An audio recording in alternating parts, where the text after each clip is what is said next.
we can overcome that part and people are excited to come to work, that means they're doing something they love, they're doing something they're good at, they are doing something they will excel in. And then all you got to do is give them the environment, and show them the direction. And now you have all these people that are doing wonderful, wonderful job. They're happy because they are doing something they love. Welcome to the People Powered Podcast, your one-stop shop for all things workplace culture. Let's help you reinfuse your workplace with that happiness factor, a show that gives you the expert insight to attract and keep happy, high-performing employees. I'm your host, Lorianne Duguay, and I'm thrilled to be here with you today. Hello and welcome to another episode of the People Powered Podcast. We are continuing our Secret Sauce series, folks, where we're showcasing companies that when it comes to creating a workplace environment where people feel seen, heard, and valued, they've clearly understood the assignment. Today, we're talking with the CEO of Brar's, Kiran Mann. Welcome, Kiran. Hi, Lori. Thank you. Thank you so much for having me with you. I'm totally excited to have a great conversation today. Super excited to have you as well. As always, we've done this kind of fit check where we meet to make sure there is alignment in kind of our thought leadership. And definitely when it comes to alignment, Kiran and me are 100% on the same page.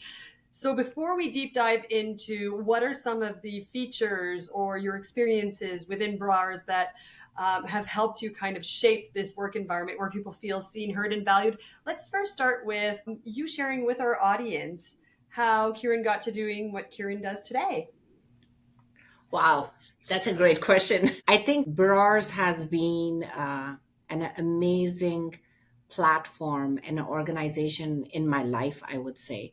Over the years that I've learned and I've put together, and I moved from different industries and finally started my own firm of M2M Business Solution, where I'm focusing on, happiness and happy organizations and focus on people and plans. Brars really has become that platform for me where I have the full reign of control and apply those processes, to apply that culture, to develop that culture, to bring in the people that how you would advise to your customers, where I'm sitting on the other side of the table and I'm able to do it so. And most importantly, see the result of that. I think the best thing you can ask as a doctor or as a business advisor or business consultant is to see the results of what you're advising and what you're recommending. So to be able to do so and see rightfully, timely results and the glow on people's face, the happiness on stakeholders, the good feedback that you're getting from your customers. And my favorite of all is seeing the suppliers get engaged and excited to support you and come up with new ideas, and sometimes ideas that you didn't even ask for yet. And bringing all these people together in different aspects and different roles they are playing, where I always believe is end of the day, we're all humans. So let's remove all those walls and work together, and applying that at Brars and seeing the success it has achieved post COVID, which was a very difficult time for this organization. And me stepping into this role at that point, that was probably the biggest mandate that I had, was to turn it around and keep standing for the value this organization stands for, where our founder of this organization is very, very clear to feed people clean food. He has a motto that if I can feed my grandchild, I'm not giving it to somebody else. And I love that fact. And that was probably one of my key things to unite hands with him to work in this organization. So to maintain those values, those quality, but be able to bring in all the things we can think of in an organization when the difficult time externally is about external factors changing, things going up and down. There's so much turmoil on employee side, on the carbon taxes, so much more is going on.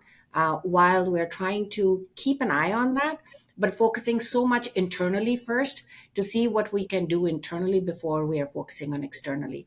And that approach not only allowed us to stand tall, come together as a strong team, it allowed us to pick up all the low hanging fruits and be more strong to work on the external factors now. So Okay, I got to stop you there because that was so much that I want to touch on within all of that. So the first piece is just that awesome opportunity who, as a consultant myself, you're absolutely right. We've accumulated through our work with the different clients a number of best practices, a number of processes that have been tried, tested, and true with our clients. So now to be able to shift gears and step into a CEO role within a company that, from what I'm understanding at that time, had kind of suffered the wrath of COVID, like most companies did, and to be able to work with them internally from kind of that flip side of the coin, and to have the company, number one, embrace your expertise and give you kind of carte blanche to be able to start to implement some of these processes, but also to be able to quickly identify some of those low-hanging fruit that will reap big rewards almost immediately in terms of starting to shift that needle and move that culture to that next level sooner than later. All of that was amazing and super unique to have that opportunity to be able to kind of get on the inside, but also to have the company that embraces and values your expertise, which, again, as we were talking prior to recording, not all companies have that expertise. So let's, as a kind of bookmark, that to have a further conversation down the road in terms of best practices for companies who maybe want to leverage external consultants, and how to do that. What are some of the best practices to make sure that they're leveraging that expertise and understanding how to navigate that relationship? So we'll put that one on pause till I'm just done this next piece of Brars. It sounds like you early on got kind of invested in that vision, into that mission, and also the fact that he used, and it sounds like he used a family analogy about food, and you connected clearly with that. Is that yeah, yeah. accurate? Yeah. I would say, confession. I As love a woman, at times, I think when as you're stepping into different roles of business, and you're growing, you're evolving, you're becoming over the years. Sometime, and especially for me, because I grew up in an army environment, my dad was in army, and then I worked many years in automotive, apart from some other industries. The impact of being very strong, being a go-getter, is sort of like embedded in me. And at some point, there is more realization of your feminine energy. Being a woman, what are the things you value? You have achieved something, but what are the things that you did not probably pay some attention? And then, I'm at that point where I want to balance it all, and I want to do my best. I'm like a person, work hard, party harder, That's if cool. I may say, and put it First. that way. Yeah, like work hard, but love and experience everything that is around you. So when I met the founder of this organization at Consolidated Group of Brars, um, the the authentic nature, the being so realistic and such an humble personality, and touching upon the value of good food, and I think common energy that we use is food is about bringing people together. Food is about celebration. Food is about memories that you put together. Like if you diet, sometime you're like, okay, how am I meeting somebody? Because all the meetings we do is let's have a cup of coffee, let's have meet for lunch, let's meet for dinner. So imagine food is not there, which is such a big, strong piece of our social culture nowadays. And if that food becomes authentic, trustworthy, where you're eating what you're eating, what you're eating. It is to the best of the quality. You don't have to think about what's in it, but you're just enjoying the taste in your mouth. And So I think, Brars Food Company, just for the benefit of our listeners. yeah, so Brars focuses on three portfolios. We have dairy products, snack products, and sweet products of South Asian product lines. So, we're the ones that make the paneer, which is like a ricotta cheese, Yeah. a South Asian version of it. And then we make clarified butter, which is ghee. And we do samosas. It's a very common snack, becoming a common snack nowadays for different cultures as well. Those are some of the key product lines, and we have some few I would say, sweets that are our star products, very well known in North America. So Mm. bringing all those flavors with the real products, ingredients behind it, the actual butters and the actual ghee and not oils, bringing those things together and having people sit down together and enjoy it probably is one of the best thing we can ask for in nowadays time. So that value of giving a good quality, of giving your customers that value in your products and in your food flavors, um, through this as part of this industry, has been one of the strong suit of this organization, I would say, and a very common one to which I resonated. As a mother, as a woman, that's what I want, right? I want my kids to eat something that's the best quality without I have to think. If I can tell them, just go and get that food, I don't have to think what they're putting and how much did they put, because I trust the ingredients, I trust the product of that brand. I think having that and being part of that, where you can say that this is what I'm part of, is something that I really feel very proud of, and it was definitely one of the key thing that pulled me through towards this organization. And secondly, as a business consultant in the past, and being leading some companies in automotive in the past, having a platform where you can make those changes in the most difficult time, which post COVID was very challenging for food and beverage industry. And it was even harder for bras, given that every single ingredient you're using is the highest quality. That means if cost is going up, you're probably the one that got the most hit. We were Mm. challenged at 35% price hit when I joined. So starting with that, but then getting a platform where you can put everything in your life and try to see how you can make it work, is it was, I think, an amazing opportunity and one of the Absolutely. lifetime thing we can ask for. So I'm Yeah. actually very, very happy to and very grateful to have such an opportunity to showcase and test all the tools in the pocket. Absolutely. And one of the quotes that you provided, it's a Kiran original, but I would add a modification to it, but it's one that really resonated. Work hard, but love and experience everything around you. Is that how you said it earlier? I would say work smart.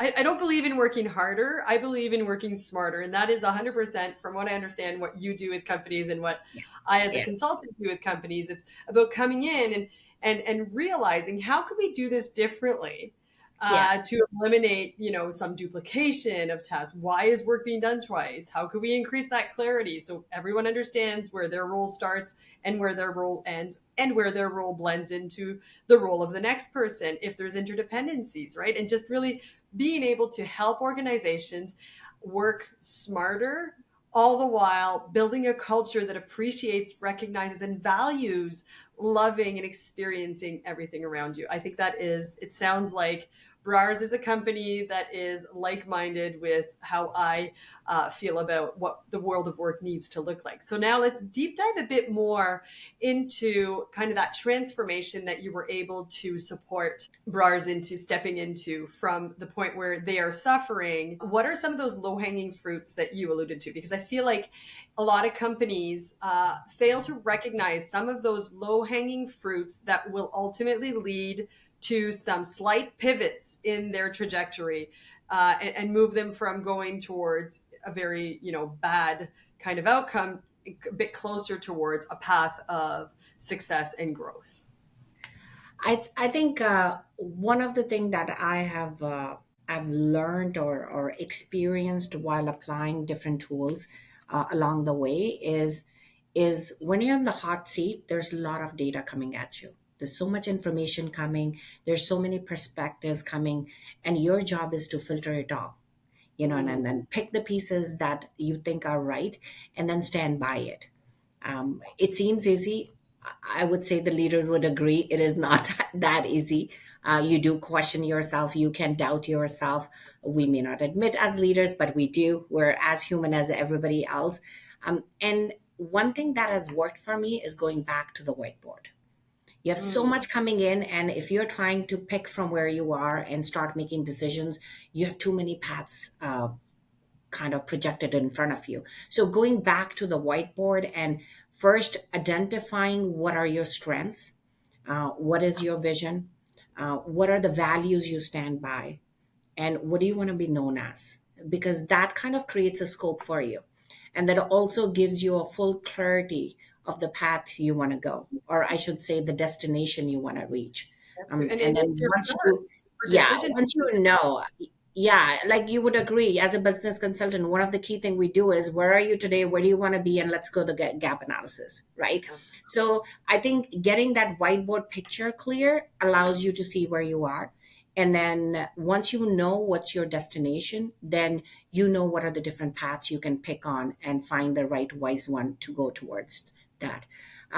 Once that is identified, then it's all about having your clear plans and identifying the right players. Right players is very, very key, and I think would probably, I would say, one of the critical pillar behind the success of Bars in last few years. Uh, Identifying people's strength, and many times we have so many amazing people within our organization that we might have overlooked, or we did not know what their strengths were, or they could be working in the positions where they might not be doing the best because that's not what they excel at, or that's not what they enjoy doing. So identifying each person, that what makes your day, what would you do that you would love Monday. That's my favorite thing to do. What can make you love Monday morning and not feeling those butterflies in your stomach Sunday night, Sunday that, night oh my scaries. god, Sunday tomorrow I night gotta go to scaries. work. Sunday night scaries. They're a Right.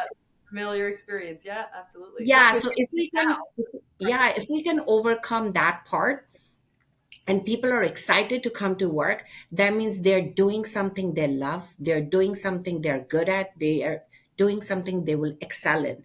And then all you got to do is give them the environment, and show them the direction.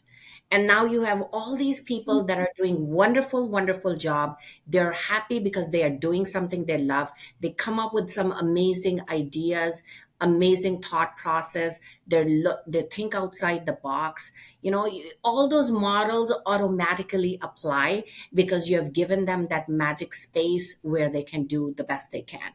You've And given then them permission. obviously, Yeah, yeah, absolutely. as leadership, you have to support them, you have to guide them, you have to understand where they need you, where they can be left alone. You're just walking by the side of that, the your group of people, so that you can step in when you need to, and the rest of the time just let them be, let them be.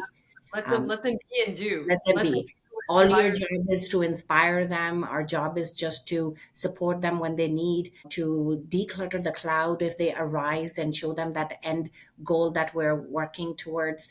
You're just pitching inspiration at that point and giving them that direction. The rest, everything, we're the faces on the screens, but that is the team that is working hard at the back end, making things happen. And I think having that part strong not only allows you to have a strong foundation for your sustainability of your business, but also is an amazingly strong pillar for the scalability and the growth of your business.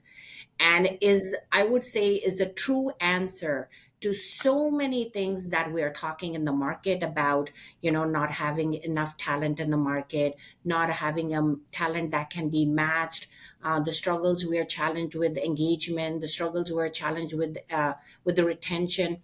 I feel all those get answered with this foundation, and then the continued support to them, continued rewarding system, continuously recognize their efforts at the right time. One of my favorite thing is one of the storylines that a leader is walking by the hall and is saying, walking by somebody's desk and say, so and so, amazing, you did amazing, and the person smiles and say thank you, and the very next moment is thinking in their head that, what did my boss just recognize, because I did four things, which one of the one this be person was specific. aware, and that. So it is Yeah. so important to recognize with that depth, but recognize at the right time when they did it. That As well as probably being specific, what element was very amazing. specific, yeah, so that they know what they need to repeat, but also you're demonstrating an example to the rest of the people around, because you just raised the bar. You set a Absolutely. new bar for everybody else to follow behind that, and also left two words of inspiration with that one statement of yours at that right Absolutely. time. Yeah. Feedback is how you shape the behavior you seek at the end of the day as a leader. One of the things I heard from all of that is, I guess, one of the most undervalued source of talent are internal. What if, listeners, you had no idea that people within your own organization are likely only operating at a fraction of what they're truly capable of? But if Yeah. you don't have the systems and processes and programs in place in order for them to truly identify what could make them love Monday, to use your language, and then to make a plan and train your leaders to coach and empower them into carrying that development plan out so that they can in fact tap their full potential, so that they can in fact understand and recognize what they're truly capable of, because that's the other piece of that.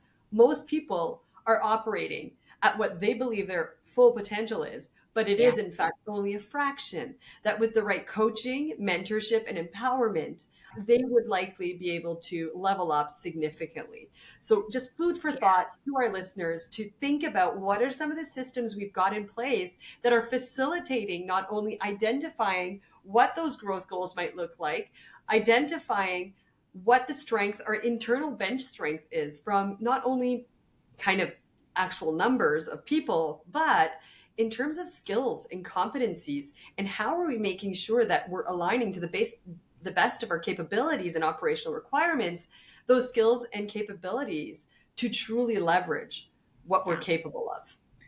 I think on that note, I would say that one of the things that I utilize is simple matchmaking. You know, Oh, when we do matchmaking, we look at every different angle and say, "This is what I have. What does that person has? This is what I have. This is what the other person has." It's a matchmaking in workplaces too. Look at every different angle, different perspective, different skill set, different traits, different behaviors of your employee, and then define what do you want to do as a company, what culture you want to build, what path you want to go, what do you want to be known as, what kind of environment you want, what are your values you want to stand for, what are the principles you must follow, what are the guidelines you want to work within, and then do that matchmaking. And you will I love quickly see how those a game of chess where you can identify and do that matchmaking at that point, which allows people to say, I fit in, I resonate, I am moving where they are moving, I am going on the same path they want to go. And that allows them to feel more engaged. It is definitely one of the answers for retention because you are going on the same path they want to go. Yeah. absolutely. And, And that and, and, matchmaking. and right. And it's one of the things which we all are challenged as young generation, where I would feel that one of the things we feel is it is hard to retain them. They're moving on faster than the generations before. But I wonder why. And one of the why is they don't know what they want at times. They have a lot of things in front of them. Their parents, which is our generation, is the one where both the parents started working. They have a lot to look up to. They're seeing their mothers going on a successful path, balancing the work and home, which I guess we juggle through it now, balance through it. But they have all those things as they're growing up while the technology is moving as fast as it can, and there's a lot of things changing. The change is becoming constant. So with all that platform in front of them, they have a lot of choices, and at time they don't know. It's our job to sit with them and say, what do you want? And when they say, I don't know, I am scared, help them explore it. Hey, let's look up how many different options you have in front of you. 10, can we start filtering it to see that, hey, you do enjoy this. Why don't you work on this path for a while and see how you feel? And then maneuver them, right? It's all we're doing is maneuvering and helping them through it. And that allows them to feel the connection with you as well. Absolutely. And I think, though, for some of our listeners might be thinking at hearing this that, we're a smaller mom and pop shop. We don't necessarily have time to start, going in depth with like that with every client, but with every team member. But it doesn't need to be that in depth. You can build some tools that automate, some tools that provide kind of that reflection, and then it's just a question of a check-in. Think of it as kind of an internal career counselor. I think most organizations need to have a variation of that. They need their internal career counselor who is there to guide, to mentor, and to set up the infrastructure required for individuals, to your point, to not only identify what is it they want, because a Yeah. lot of us are really not sure what's going on and what's missing, but Yeah. also to then help them. I loved your explorer. We had a CEO in early on in the series, and she was talking about a program they had that was called a career exploration program. And it is 100% not just a job shadowing, it is about being cycled through different roles within an organization in order to really hone in on what is it that makes you tick. What is it that makes you like which of those roles really, really kind of aligned and got rid of those Sunday scaries for you? And then making sure that we've got the ability to ideally set them up for a successful transition into that role, so that we are in fact not only helping them work in an environment where they really feel they're making a difference and it really aligns with what resonates with them, but we're also starting to see the growth of some of those innovative thinking patterns, some of that, just that overall strength and performance because they're being fully tapped, right? It, yeah, and they sound such simple things, but they're so deep, they're so impactful. To the example that you shared about the CEO with you, one of the things I tried in my automotive time was part of succession plan, but also to develop more collaboration within the organization. So every department had to identify one person from their department every quarter, and they have to work closely X amount of time, X amount of hours with another department that they collaborate directly. And then once they're done the batch of direct, then you do indirect. So all you're doing is you're working with, if you're in production, you're working with the quality team and say, okay, let me learn what quality is all about every single day so that I can see their perspective. You not only start collaborating with one another, because instead of just thinking from your own angle, you're looking at other people's angle, right? Their You're breaking perspective. those Why are silos. they asking you that? And you become more humble. You become more known to their realistic demands or requests that they're asking, and you become more in harmony at that point. And many times, I think one of my favorite story years ago was a person that was working as an HR. He was all about policy procedure. He was our guide to document everything and do the record planning and the documentation records and so on. And when he was doing this task, he was working into financial analyst group, you know that financial group that is doing data analysis and reporting to the management and leadership about the numbers. Um, and he's working there, and started giving feedback about, you can graph it this way and you can do it this way and I'll show this. And a couple of us were hearing him. I'm like, what do you know about Excel? And because it was very obvious that he knew the depth of it. This is the time You're before keeping the many of speed. these new apps and these all these AI systems. This is the time when people were doing either on most of the time on paper, and if somebody was using an Excel, that was called like wow, right? This is that era I'm talking, probably 25 years ago. And he's talking about those numbers, and I'm like, if I give you data, would you be able to showcase me what you're talking about? And he felt right away, I could see the spark in his eyes, and he's like, sure. How much time do you need? Give me 1 week. Okay. You won't believe it. He brought me back whole graphs in day and a half. He said he worked day and night. He only slept 2 hours the 2 days before because he was so excited about the opportunity he was getting. And he just wanted to prove that what I'm talking is making sense. Oh As yeah. soon as somebody is given that opportunity, he kind of did all the macros of Excel. He literally created a dashboard right in front of me, and I was like, wow, like, where did you learn this? Oh, this is something I do in my free time Spare at time. home, Yeah, right? yeah, It yeah. was something that was from within. So we eventually, not only the purpose was to help them collaborate with one another, we actually started seeing that people, when they are collaborating, they're also may highlight that they're better fit in other places than they are in. So we Yeah, started using it for that purpose too. And we moved that person in finance department doing all the analysis for their team. And he yeah. started doing some amazing work that allows the decision makers to make the right decision on a timely manner. Amazing. So not only breaking down silos, which when we do most engagement exercises with organizations is one of the complaints that everybody feels like they're working in individual departments through the lens of their department and they only understand their department. So not only does it kind of create this cross-pollination of departments, this collaboration across departments, but it also becomes a bit of a succession tool in order to be able to identify and truly leverage some of those secret powers that they Yeah. may possess, but their day to day work within their existing organization would Yeah. never allow them to showcase. So I Yeah. love that. And what did you called it, a direct badge? Where they had to, that one person nominated was the direct So badge. the way it was structured is that work with all the direct departments you collaborate with, like production and quality, production and procurement. These are the departments that work directly. And then at some point you work with the indirect. So once you have completed your direct departments, then you work with your indirect departments. So slowly you have tasted something out of every department of the organization. It allows you to bring the whole organization together. It allows you to eliminate some of those silos and, I said so and I want this and you want this. Why did you ask me that? It allows all that because people start knowing one another. People start understanding what other person wants. One of those famous things that put yourself in other people's shoes and you will know better, you will better negotiate.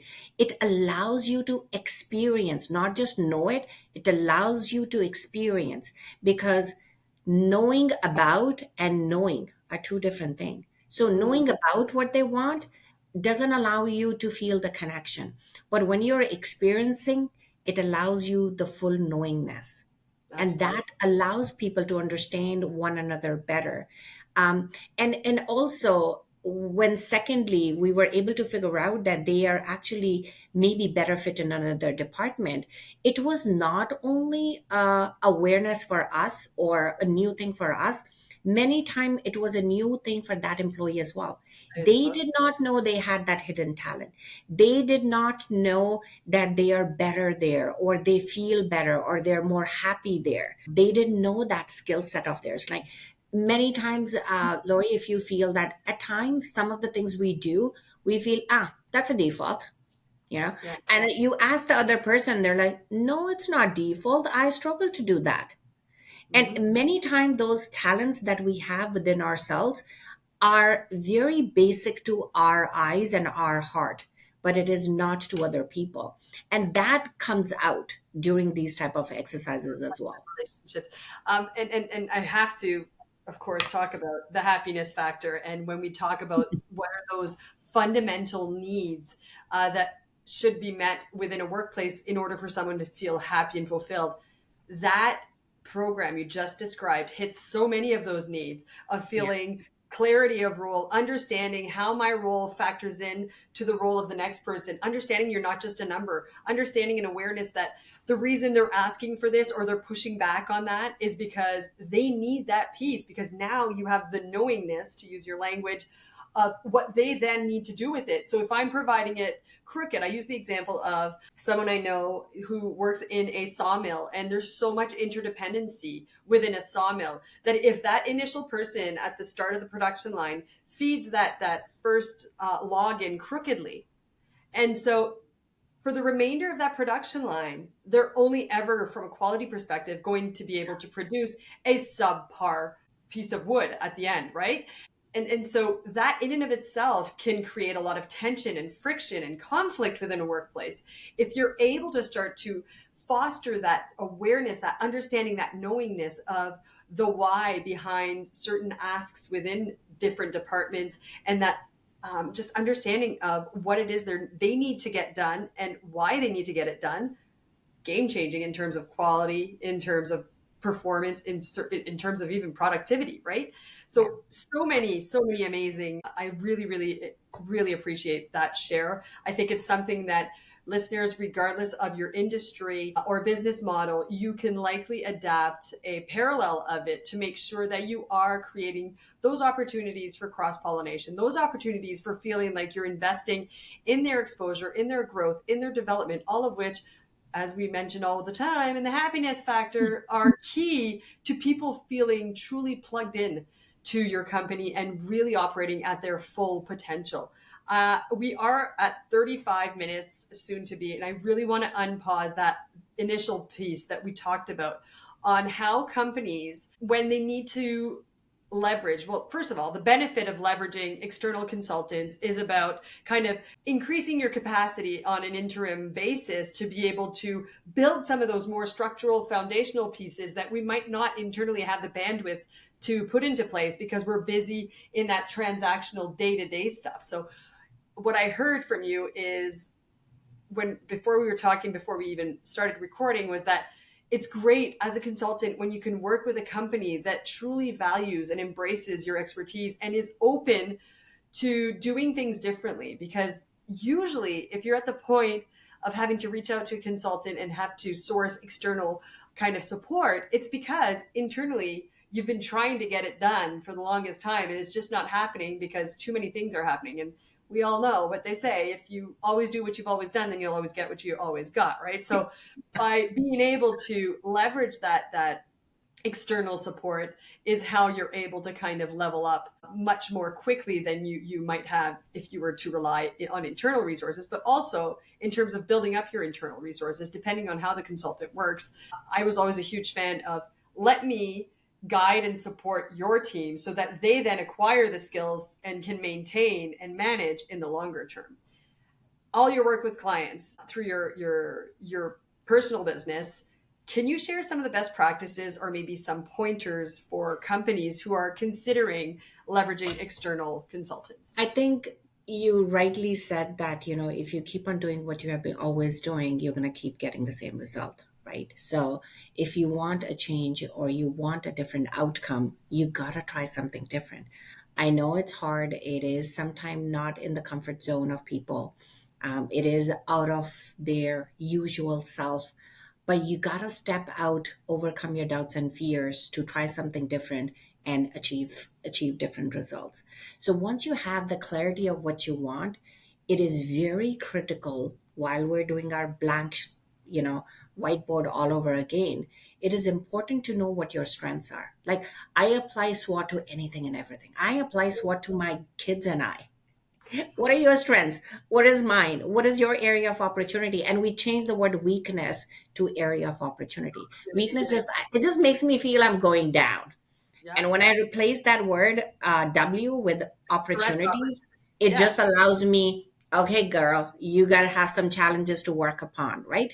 So applying those and understanding what you're strong at, but then being open in receiving the help where you need.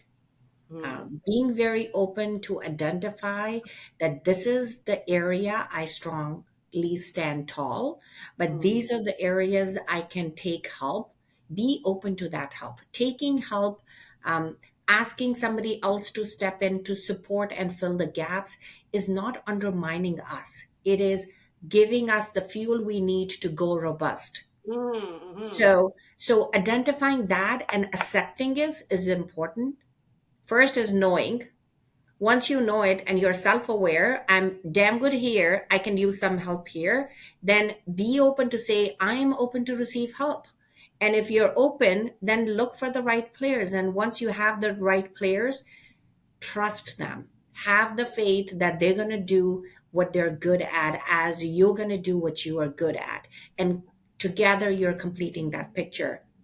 So openness, I think self-awareness is one thing that is very important. Over the years, I've experienced many times we feel, I got it, I know it, I'm going to make it work. Why stress and push yourself in the areas you're not so strong and slow down your process when somebody else can step in and stand by you and make you look good in no time, right? Mm, So mhm. you just become one because all those people are behind you. You're still the face of the company, you're still the person in front of the whole group, just like your employees, sometimes those supporting groups, external people are also an external set of employees for you. And So, sometimes recognizing right? that the way that you've been doing things, you might think, to your point earlier, we fall Correct. into default patterns and we think they're working, and we Yeah. fail to recognize by bringing in this third party who's got Yeah. the objective view can say, okay, but did you Yeah. realize that some of these other issues you're experiencing are likely linked to what you think is already working It's too? just a different set of eyes, right? So, Everybody looks at something. One of the things I learned from my grandpa as a kid was he would make me, I was probably 5, 6 year old, and he would make me sit in the family conversation when they were talking about the topics, the family discussions, if I want to say that way. And I would ask, or my grandma used to say, why do you want kids to sit here? Like, this is too much for them. And he's like, sometime those innocent faces say something you didn't even think of. I love it. I've kept that close to my heart. I have used that, and it has allowed me to be open to anybody and everybody, because you don't know what somebody outside the box is going to look at from an angle, and they're going to say something that's going to be your eye opener at that point. You got the key to the lock you were struggling for.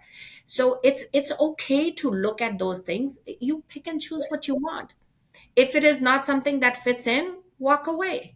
But be open to look into those, see how different angles are coming, what different directions are coming out of those, and then pick and choose what you want. There's no hardcore things that you're locking something when you're trying to consider it. The consideration is important, I would say. Absolutely. That has worked.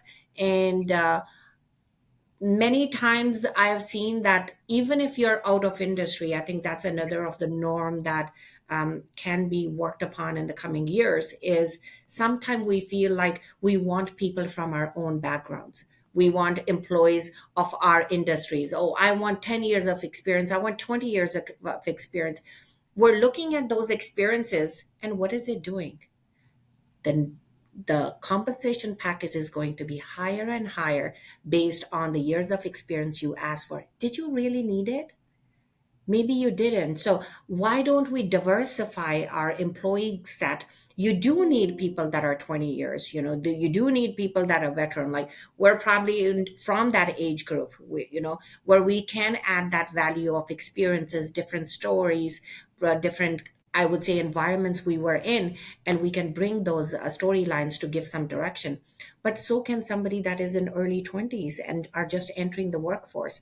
They may not have year of experience, but they have a lot of knowledge of newness, and you Exactly. need that, right? Yeah, So the combination of that newness with the knowledge and experience from years collaborating together is massive. I So love that you segued. Sorry, go ahead. identify within your team. I think one of the things we did at Barar's very start is identifying who is good at what. Okay, hey, you're really good in relationship with the customers. Okay, you're really great in bringing in ideas. Okay, you're really good in managing people with patience. You are the person that love going deep, so you're very analytical. Now you have different sets. You're like, okay, what else I need? All you're doing is creating a tool set for yourself where you can pick up the screwdriver you needed at what time. And all those people are going to give you, you could be a decision maker that is, let's go, let's go, let's go. And now you have an analytical person standing next to you who's going to say, okay, why are we moving? This is not making sense. And many times we're like, oh my God, here goes the questions. But no, look at those questions under, open them up, understand what the person is asking, just satisfy their questions they're asking you. It will allow you to go to a different depth that you may not have thought about. You may not need it that day, and you may feel that it was a waste of time explaining for 30 minutes to get that vote, but you will, treasure that 30 minutes sometime later when you actually were making a decision, and that knowledge and that conversation will be an important tool for you at that point. Absolutely. And there's so much I wanted to touch on everything you just said, but I know we're almost at time. So I'm going to try to do this really quickly. Absolutely. I love that you segued into your internal, because what you were explaining in terms of recognizing the value of diversity, the value of having those kind of objective, out of scope eyes put on your systems to be able to really hone in is really valuable. But then to making sure that you take the time to create awareness within your company to say what are we really good at, and where might there be opportunities, to use your language, which I align with as well. I never say I hate the idea of weakness. It's a stretch opportunity where we might have some room for a bit of stretch because it doesn't come as naturally to us, and being able to leverage that expertise, but then letting them do what they need to do, and trusting them to do what they need to do. That transfers internally as well. That Yeah. entire mindset that you described there, it can be applied to your internal people as Right. well, Yeah. right? And like that, you towards the end of your share was you segued right into internally and understanding the value of not necessarily being 100% reliant on a certain experience level or a certain industry, because diversity breeds innovation, bringing Yeah. in diverse perspectives, hire for suitability. The hardest skills to teach in our new world of work are the soft skills. So hire for soft skills and suitability. The technical stuff, it can be taught. So if Right. they are suitable and open to learning and open to developing, you can teach them that technical piece. Obviously, I agree that you do need some more seasoned. I prefer seasoned because we've got a variety of experience under our belts at our time within your organization to perhaps preempt some of those cyclical mistakes that could be quite costly. But do not kind of anchor yourself and you only accept 10 years plus experience for a certain role. If you're not able to fill a certain role, you might want to diversify your approach a bit and start to think about what would that ideal candidate look like to fill that role. Take the Yeah. time to develop that profile. What does that profile of an ideal candidate look like? Make sure you then revisit your recruitment strategy. Yeah. Are we recruiting based on everything we're doing and the way we've structured that job posting, the approach where we're approaching, maybe doing some outreach to try and generate some leads for that role? Does it align with that ideal profile? Is there Yeah. something else that we're missing? Can we talk to people currently in the role and ask them where we should be looking for? These are all things you can do to, again, tap the wealth of knowledge and experience and expertise that you likely have in house, but you need Yeah. to take the time to Yeah. talk to them. And one more thing that it sometimes helps you get stronger is when you are open to bring in any expertise that you need, whether that is through hiring people, whether it is through bringing suppliers, whether it is bringing expertise of consultant and advisors, whichever that may be. It not only right away is allowing you to fill a gap that you needed to fulfill, but it Mm, also allows you to see through that lens and identify what you might need in the long run. So, for example, if you brought a consultant and the consultant is doing certain work, now you know that, okay, it is giving me value. So you confirm that it was a good decision. Once you confirm that, then you can now look into the option of, do I want to continue on this path, or do I want to create that internally at some point and have this person help me in creating that, guiding them and support them in the long ongoing run, basis. and Yeah. have that consultant oversee it at some point and not do so much of do work and execution work. So there's so many different angles that you can look in and completely fulfill, because at times, like, I think I did that within the last 1 year here at Bras as well, where we were working on some scalability piece and certain departments were not ready. They didn't have enough resources to support the new work that was coming to them. So instead of finding people and not even properly knowing what do we need in those people, you're literally asking HR to recruit you people to a position name, and Yep. sometimes those position names are very vague.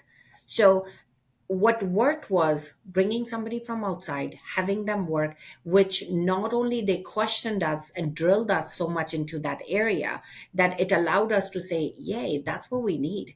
Now, can we Yeah. start hiring people with that job description, which is not vague anymore, is very specific. We know exactly the type of skills they're going to need. We know exactly what they will have to deliver, and we know exactly what kind of measurables we need to put in place. You now have a very clean, clear picture of what you want, and now you can have that third party help you train those people, guide them, watch them, they're doing good, and you can have a good night's sleep, right? Absolutely. You So can have a there's good. so many different ways of looking. The end thing is one word: be open.